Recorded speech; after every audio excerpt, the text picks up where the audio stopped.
حضرت اسماعیل علیہ السلام پیدا ہوئے حضرت ابراہیم علیہ السلام کے گھرانے میں. 80-85 سال کی عمر میں انہیں اولاد مل رہی ہے. وہ لڑک پن کی عمر تک پہنچے، نوجوانی کی عمر تک پہنچے، 12-13 سال عمر تھی. حضرت ابراہیم علیہ السلام نے خواب دیکھا. قال یا بنی انی ارا فی المنام. انہوں نے فرمایا اے بیٹے میں نے خواب دیکھا ہے کہ میں تمہیں ذبح کرتا ہوں. انی اذبحک، خواب میں دیکھا تمہیں ذبح کرتا ہوں. فانظر ماذا ترى، اب تو بتا تیری کیا رائے ہے، تیرا کیا خیال ہے. بیٹا سعادت مند تھا، انہیں خبر تھی ابوش نبوت میں پروان چڑھا تھا. اسے پتا تھا کہ انبیاء کرام کا خواب معمولی نہیں ہوتا، عام انسانوں کی طرح نہیں ہوتا، وحی الہی پر مشتمل ہوتا ہے. انہوں نے جواب دیا قال یا ابت افعل ما تؤمر، اے ابا جان جو آپ کو حکم دیا گیا آپ وہ کر گزریے، آپ کو کر گزریے جو آپ کو حکم دیا گیا. ستجدنی انشاء اللہ من الصابرین، ان قریب آپ مجھے اگر اللہ نے چاہا تو صبر کرنے والوں میں سے پائیں گے، صبر کرنے والوں میں سے پائیں گے. اب وہ چل پڑے، باپ بیٹا چل پڑے. فلما اسلما وتلہ للجبین، دونوں نے فرما برداری اختیار کر لی رب کی. اور وہ مقام آ گیا مینا کے مقام پر کہ حضرت ابراہیم علیہ السلام نے اپنے بیٹے کو ذبح کرنے کے لیے پیشانی کے بل لٹا دیا، چہرہ نیچے کر دیا، پیشانی کے بل انہیں لٹا دیا. وَنَادَيْنَاهُ أَن يَا إِبْرَاهِيمُ، ہم نے اس موقع پر ندا دی ابراہیم کو، اے ابراہیم قد صدقت الرؤیا، تیرا خواب سچا ہو گیا، تو نے اپنا خواب سچا کر دکھایا.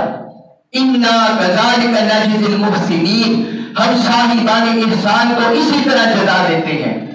إِنَّ هَذَا لَهُوَ الْبَلَاءُ الْمُبِينُ، یہ بڑی کھلی آزمائش تھی.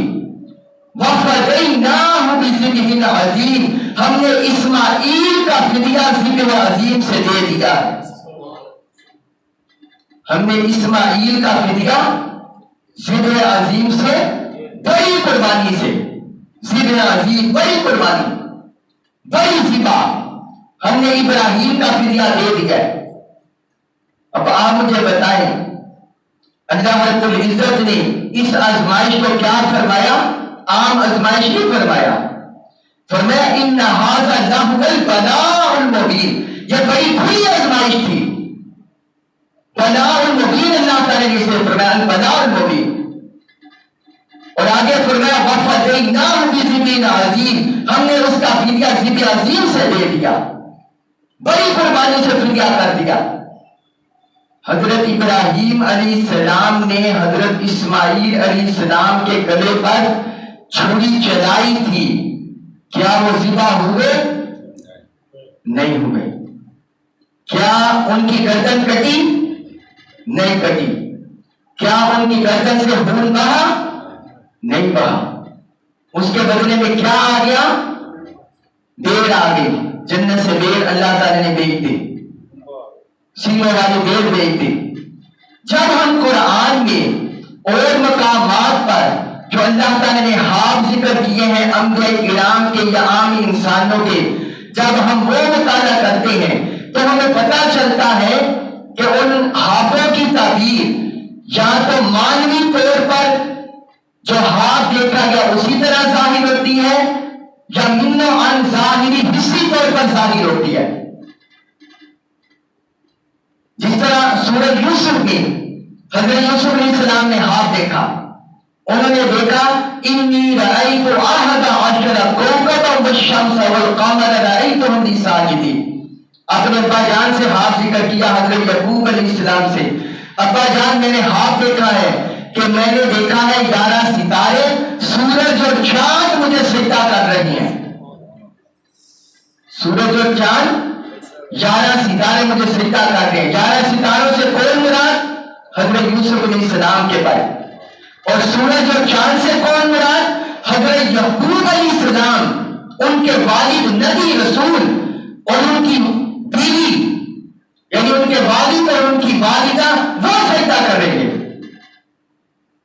40 سال بعد کم و بیش یہ مفسرین نے مختلف عدد ذکر کیا ہے، 40 سال بعد کم و بیش مصر کے جب وہ بادشاہت پر بیٹھے، ان کے والدین ان کے بھائی کے نام سے مصر پہنچ گئے، اللہ تعالیٰ نے پھر سورہ یوسف کے آخر میں فرمایا وَرَفَعَ أَبَوَيْهِ عَلَى الْعَرْشِ، انہوں نے اپنے والدین کو تخت سلطنت پر بٹھا دیا، اپنے ساتھ تخت پر بٹھا دیا، وَخَرُّوا لَهُ سُجَّدًا، اور وہ سب کے سب ان کے آگے سجدہ ریز ہو گئے۔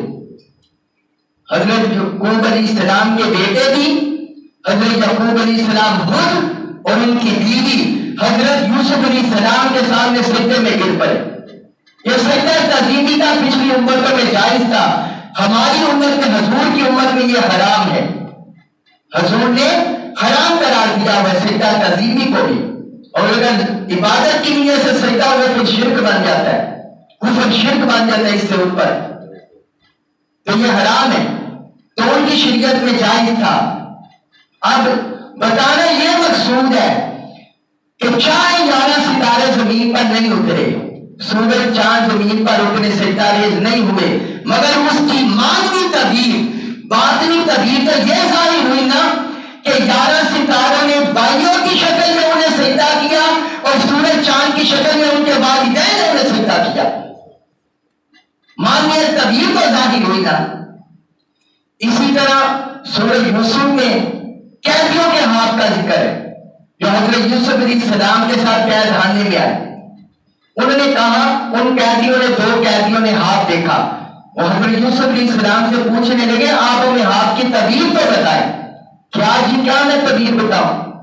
کہنے لگے ایک نے ہاتھ بتایا کہ میں نے ہاتھ میں دیکھا ہے میں انگوروں کی شراب نچوڑ رہا ہوں، انگوروں سے شراب بنا رہا ہوں، نچوڑ رہا ہوں اسے، کیونکہ وہ بے دین معاشرہ تھا اور بادشاہ بھی کافر تھا، تو اس نے کہا میں اس طرح دیکھ رہا ہوں کہ میں شراب بنا رہا ہوں، شراب نچوڑ رہا ہوں۔ دوسرے نے کہا میں نے اپنے سر کے اوپر دیکھا ہے روٹیوں کا چھاپا، اس میں سے پرندے کھا رہی ہیں، نوچ رہے ہیں، پرندے کھا رہے ہیں۔ حضرت یوسف علیہ السلام نے انہیں ہاتھ کی تعبیر بتائی، جس نے دیکھا تھا شراب نچوڑا، فرمایا تم آزاد ہو جاؤ گے قید خانے سے اور بادشاہ کے ملازم بن جاؤ گے، حاکم بن جاؤ گے، پھر اس کی خدمت کرو گے، اور دوسرے کو بتایا کہ تمہیں پھانسی پر چڑھا دیا جائے گا اور تمہارے گوشت پر پرندے نوچیں گے۔ تو ہاتھ کی تعبیر ظاہر ہوگی نا کہ جو شراب میں چھوڑا تھا اس کی قید کی آزادی کی طرف اشارہ تھا، اور جو جس کے سر پر وہ پرندے کھا رہے تھے اس کو سولی پر چڑھائے جانے کی طرف اشارہ تھا۔ تو ملتی ہے نا ہاتھ کی تعبیر، ملتی جلتی ہاتھ سے۔ اب یہاں سمجھ نہیں آیا کہ رب نے فرمایا کہ ہم نے اسماعیل کا ذبح عظیم سے فدیہ دے دیا۔ اب ایک ظاہری شکل صورت تو بنتی ہے، ظاہری ایک حصی طور پر تو شکل صورت بن گئی کہ ان کی طرف سے فدیہ ہو گیا دیر کی شکل میں، دیر کی شکل میں ایک فدیہ ہو گیا جو جنت سے لایا گیا تھا ایک، اور وہ قیامت تک سنت ابراہیمی بن گئی، ہمارے لیے سنت ابراہیمی بن گئی کہ ہم جانور کو ذبح کرتے اللہ کی راہ میں۔ یہ ظاہری حصی طور پر تو معنی ہو گیا، لیکن یہ جو رب نے فرمایا ذبح عظیم، یہ مطابقت نظر نہیں آتی، یہ مطابقت نظر نہیں آتی کہ ایک طرف کیا ساری جنت کی بھیڑیں اگر ملا لی جائے، ساری جنت کی بھیڑیں ملا لی جائے اور ادھر ایک پلڑے میں حضرت اسماعیل علیہ السلام رکھ دیا جائے، کیا ساری جنت کی بھیڑیں بھی ان کے برابر ہو سکتی ہیں؟ بتائیں ہو سکتی ہیں؟ نہیں ہو سکتی، کیونکہ کل کائنات میں رب نے جو سب سے زیادہ برگزیدہ شخصیات اور نفوس بنائے ہیں وہ انبیاء کرام ہیں، وہ انبیاء کرام ہیں، رسول اعظام ہیں، ہے، وہ سب سے برگزیدہ ہے، رب نے انہیں بنایا۔ پھر حضور صلی اللہ علیہ وسلم کی حدیث مبارک سنیے، صحیح البخاری کی حدیث ہے۔ آقا علیہ السلام نے ارشاد فرمایا جہنم میں سے جو سب سے آخر میں ایک کلمہ کو مومن نکالا جائے گا، جہنم میں سب سے آخر میں ایک کلمہ کو مومن نکالا جائے گا، شفاعت سے، سفارش سے، اللہ کی رحمت سے وہ نکالا جائے گا، اور جنت میں وہ داخل ہونے والا سب سے آخری شخص ہوگا، وہ جنت میں سب سے آخری شخص ہوگا۔ جب اسے جنت میں ڈالا جائے گا وہ کہے گا جانا یہ تو جنت بڑی بڑی ہوئی ہے، میری یہاں جگہ کتنی ہے، مجھے کہاں جگہ ملے گی؟ تو اللہ تعالیٰ کی طرف سے اسے فرمایا جائے گا کہ ساری دنیا کی مثل جتنی زمین ہے اور اس سے بڑھ کر 10 گنا زمین تمہیں الاٹ کر دی گئی۔ یہ جنت کے سب سے ادنا شخص کا انعام کا ذکر ہے، اور بعض احادیث میں آتا ہے جب اس کو اتنا انعام ملے گا تو وہ کہے گا یا اللہ تو میرے ساتھ مذاق کر رہے ہیں، نہ وہ سادہ میں ہوگا نا، کیونکہ میں جانا میرے ساتھ مذاق کر رہے ہیں، مجھے اتنی جگہ ملے گی۔ حضور نے جب یہ حدیث سنائی حضور مسکرا پڑے، ہنس پڑے، تو صحابہ نے پوچھا یا رسول اللہ کیا وجہ؟ حضور نے فرمایا اس کے سوال پر اللہ بھی مسکرایا، اور جب صحابہ آگے یہ حدیث بیان کرتے صحابی بھی مسکراتے اس بندے کی سادہ نہیں پر کہ اس نے اللہ کی طاقت کو، اللہ کی قدرت کو اپنے جیسا سمجھ لیا تھا۔ تو جب اتنا انعام اسے ملے گا تو کیا جنت کی ڈیرے اس میں نہیں ہوں گی؟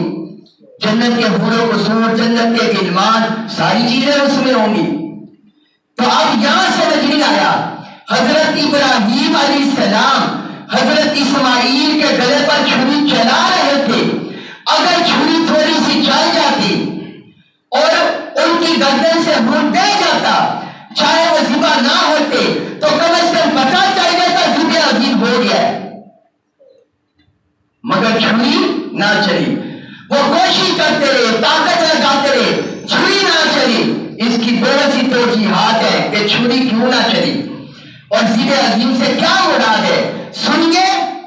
سب سے پکی سچی تفسیر کہ حضرت ابراہیم علیہ السلام حضرت اسماعیل کے گلے پر چھری چلاتے رہے، زور لگاتے رہے، چھری نہ چلی، وہ ذبح نہ ہوئے، اللہ کی راہ میں قربان نہ ہوئے۔ کیوں قربان نہ ہوئے؟ رب نے فرمایا اے ابراہیم تو چھری چلا رہا ہے اور رب چھری کو حکم کر دے چھری نہ چلنا۔ کیوں چھری نہ چلنا؟ اس لیے چھری اسماعیل کے گلے پر نہیں چل رہی تھی کہ اسماعیل کی نسب سے خاتم النبیین تشریف لانے والے تھے، حضور کی آمد ہونے والی تھی، حضور کی آمد ہونی تھی حضرت اسماعیل علیہ السلام کے نسب سے، اس لیے چھری نہ چلی، اس لیے چھری نہ چلی۔ چھری کو اجازت نہ ہوئی کہ اسماعیل کے نسب میں مصطفیٰ نے آنا ہے، جو تاجدار کائنات ہے، رحمت للعالمین ہے، ان کی آمد اور بعثت ہونی ہے اسماعیل کے نسب سے۔ حضور صلی اللہ علیہ وسلم کی حدیث مبارک ہے، صحیح مسلم میں حدیث ہے، آقا علیہ السلام نے ارشاد فرمایا کہ اللہ تعالی نے عرب کی اولاد میں سے اسماعیل علیہ السلام کی اولاد میں سے کنانہ کو چنا۔ کون سے قبیلہ کو چنا؟ کنانہ کو، اور کنانہ میں سے فرمایا قریش کو چنا، کنانہ میں سے قریش کو چنا، قریش میں سے بنو ہاشم کو چنا، اور بنو ہاشم میں سے رب نے مجھے چنا۔ تو حضرت اسماعیل علیہ السلام کی اولاد میں سے، نسل میں سے اللہ تعالیٰ نے اپنے محبوب رسول کو بھیجنا تھا، تو ابراہیم چھری چلاتے رہے، رب نے فرمایا ذبح عظیم آپ کی قربانی قبول ہو گئی، اطاعت قبول ہو گئی، رضا الہی قبول ہو گیا، لیکن ابھی چھری نہیں چلے گی۔ چھری جس پر چلے گی، جو ذبح ہوگا، شہید ہوگا، وہ میرے محمد کی آل میں کوئی اور ہوگا۔ صلی اللہ علیہ وسلم تو آل مصطفیٰ میں سے ہوگا. یہاں ابتدا ہو گئی ہے، یہاں ابتدا ہو گئی ہے. جو علامہ اقبال رحمت اللہ علیہ شاعر مشرق فرماتے ہیں، غریب و سادہ و رنگین ہے داستان حرم. غریب و سادہ و رنگین ہے داستان حرم. انتہا اس کی حسین، ابتدا ہے اسماعیل. انتہا اس کی حسین، ابتدا ہے اسماعیل. کہ وہ جو داستان حرم کی ابتدا، قربانیوں کی ابتدا، وہ حضرت اسماعیل علیہ السلام سے ہو گئی تھی. اور اس کی انتہا، اس کا کمال، اللہ کی بندگی کا کمال، رضا کا کمال، وہ حضرت حسین پر ہونا تھا. کس پر ہونا تھا؟ حضرت امام حسین، امام علی مقام پر. حضور کی آل میں سے آپ کے شہزادے جو آپ کے نسل میں سے ہوئے، ان کو کیوں نہیں چنا گیا؟ حضرت یہاں یہ ذہن میں سوال آتا ہے کہ ذکر عظیم کے لیے حضور کے جو براہ راست شہزادے تھے آپ کے نسل میں، حضرت قاسم، حضرت عبداللہ، حضرت ابراہیم، ان کو کیوں نہیں چنا گیا؟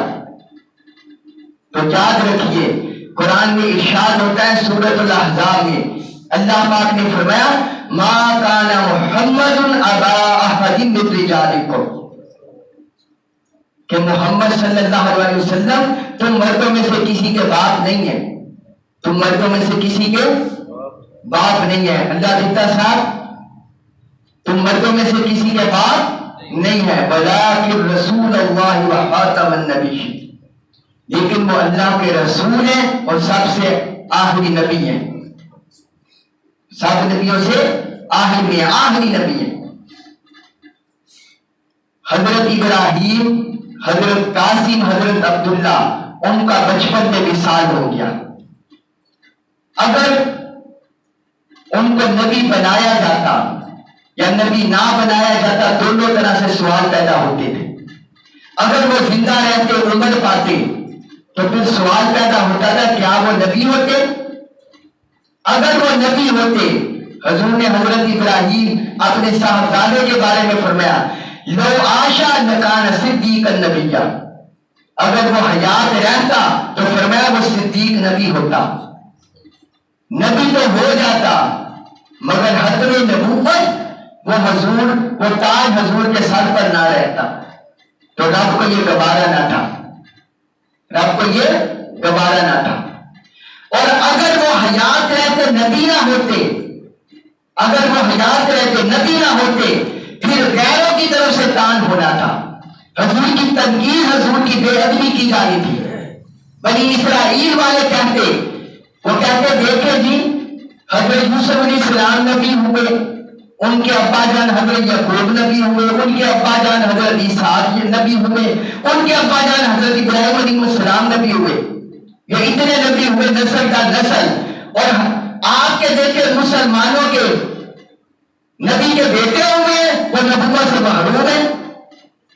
تو انہوں نے تان کرنا تھا. تو رب کو یہ تان بھی گوارا نہ تھا، رب کو یہ تانا بھی گوارا نہ تھا، تنقید بھی گوارا نہ تھی. تو رب نے ان دونوں سے بچنے کے لیے ایک میرے مصطفیٰ کے سر پر حتم نبوت کا تاج رہے، اور دوسرا میرے مصطفیٰ کی کوئی تنقید نہ کر سکے. تو رب نے فرمایا اے مصطفیٰ آپ کو سنی اولاد دیتے ہیں، بیٹے دیتے ہیں، لیکن غیروں کے تانے سے بچانے کے لیے اور حتم نبوت کا تاج آپ کے سر پر سجانے کے لیے بچپن جوانی سے پہلے انہیں اپنے پاس بلا لیتے. غیروں کا منہ بھی بند ہو جائے، مصطفیٰ کی شان بھی برقرار رہے. تو یہ قربانی، یہ مقام جب حضور کے سنتی بیٹے جوانی میں وصال فرما گئے، یا اللہ پھر ذکر عظیم یہ کس پر ہوگا؟ اس کی تحقیق تو سامنے آنی چاہیے نا. تو رب نے مصطفیٰ کی نسل میں سے، مصطفیٰ کے نسل میں سے، مصطفیٰ کے حسن میں سے، مصطفیٰ کے خون میں سے رب نے دو نفوس قدسیہ کو چنا. حضور کے نسل میں سے، حضور کے خون میں سے رب نے دو نفوس قدسیہ کو چنا. فرمایا سنو سنو، ذبح عظیم کا معنی تعمیل ہوگا، آشکار ہوگا، مصطفیٰ کے نسل میں ہوگا، مصطفیٰ کی آل میں ہوگا. وہ دو نفوس قدسیہ چنے جائیں گے، ایک کا نام مولا علی شیر خدا ہوگا اور دوسری مصطفیٰ کی شہزادی سیدہ فاطمہ ہوگی. غدیر خون کے مقام پر فرمایا علی کا مقام دیکھو.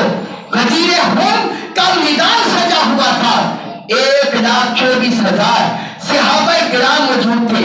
حضور نے فرمایا الستم تعلمون انی اولی بالمؤمنین من انفسہم. اے صحابہ کیا تمہیں پتا نہیں کہ میں سارے مومنوں کی جانوں سے زیادہ قریب ہوں؟ صحابہ نے کہا عرض کیا پتہ ہے یا رسول اللہ؟ پھر فرمایا الستم تعلمون انی اولی بکل مؤمن من نفسہ. اے میرے صحابہ تمہیں خبر نہیں کہ میں ہر مومن کی جان سے زیادہ قریب ہوں؟ کیا تمہیں پتا نہیں؟ سارے صحابہ نے عرض کیا یا رسول اللہ کیوں نہیں، ہمیں خبر ہے. تو حضور نے مولا علی شیر خدا کا ہاتھ تھاما، حضرت علی کا ہاتھ تھاما، ہاتھ تھام کر فرمایا من کنت مولاہ فعلی مولاہ. جس کا میں مولا ہوں اس کا علی مولا ہے. اللہم والی من والاہ وعادی من آداہ. اے اللہ جو علی کو دوست رکھے تو اسے اپنے دوست بنا لے، اور جو علی کو دشمن رکھے اے اللہ تو اسے اپنا دشمن بنا لے. مولا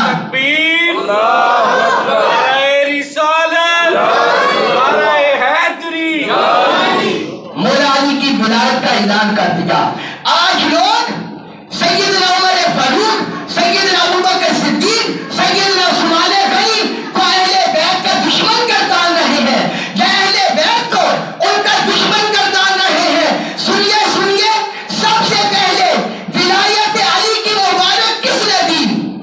مسند احمد بن حنبل کی حدیث ہے. یہی حدیث حضرت فاروق اعظم آگے بڑھے، حضرت عمر فاروق آگے بڑھے، انہوں نے کہا ہنیئا یا ابن ابی طالب، اے ابن ابی طالب آپ کو مبارک ہو، اصبحت و امسیت مولا کل مومن و مؤمنہ.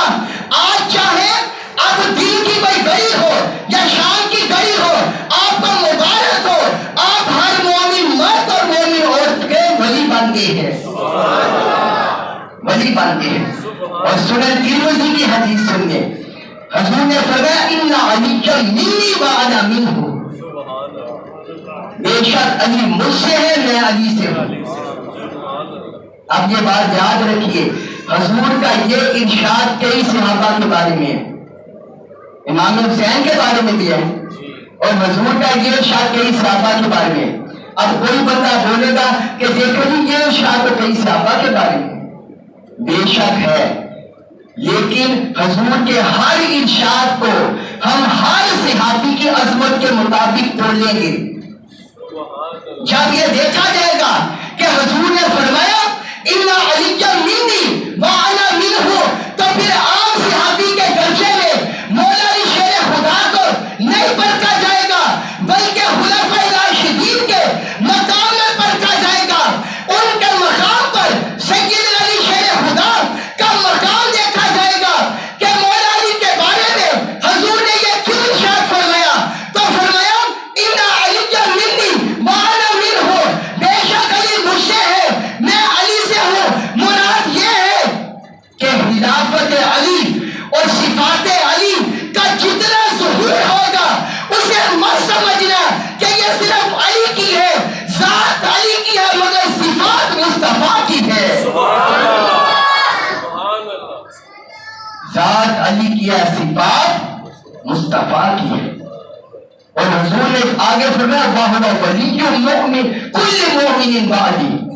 اور علی کی شان یہ ہے کہ یہ میرے بعد ہر مومن کا ولی ہے، ہر مومن کا ولی ہے.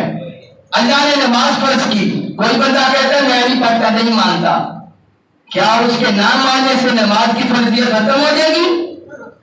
اللہ نے زکات فرض کی، کوئی بات بات کے میں نہیں مانتا، کیا اس کی بد بختی سے زکات ختم ہو جائے گی؟